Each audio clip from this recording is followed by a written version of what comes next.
आपको बता दें कि भोजपुरी म्यूजिक इंडस्ट्री में शायद ही देश का कोई ऐसा मुद्दा बचा हो जिस पर गाना न बना हो।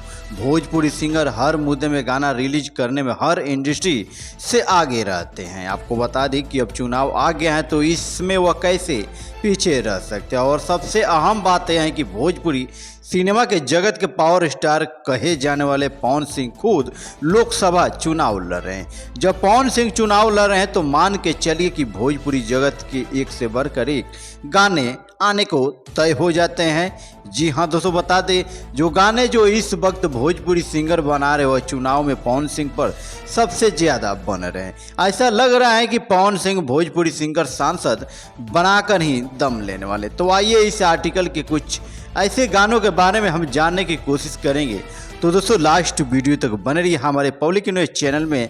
लास्ट वीडियो तक बने रहिए। पब्लिक न्यूज़ चैनल पे आप पहली बार विजिट किए हैं तो चैनल को सब्सक्राइब करना और वीडियो को दिल से लाइक करना नहीं भूलिएगा। जी हाँ दोस्तों, बता दें पावर स्टार पवन सिंह ने खुद अपना चुनावी गाना जारी किया है। इस गाने के लिरिक्स आइल काराकाट तुहार पावनवा मांगेला घूमी घूमी ऐसी बात। जी हाँ दोस्तों, बता दें कि इसी गाने में पवन सिंह को लेकर शिवानी सिंह ने गाए हैं और यह गाना power star Pawan Singh official YouTube channel पे रिलीज किया गया।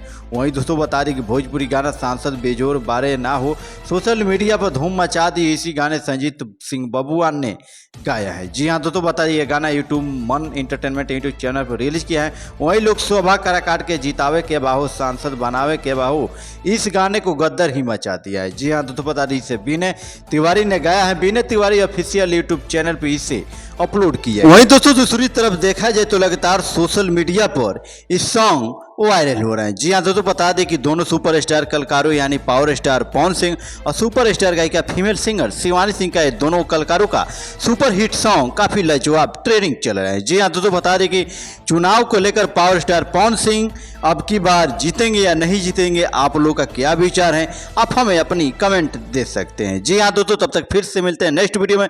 तब तक के लिए जय हिंद।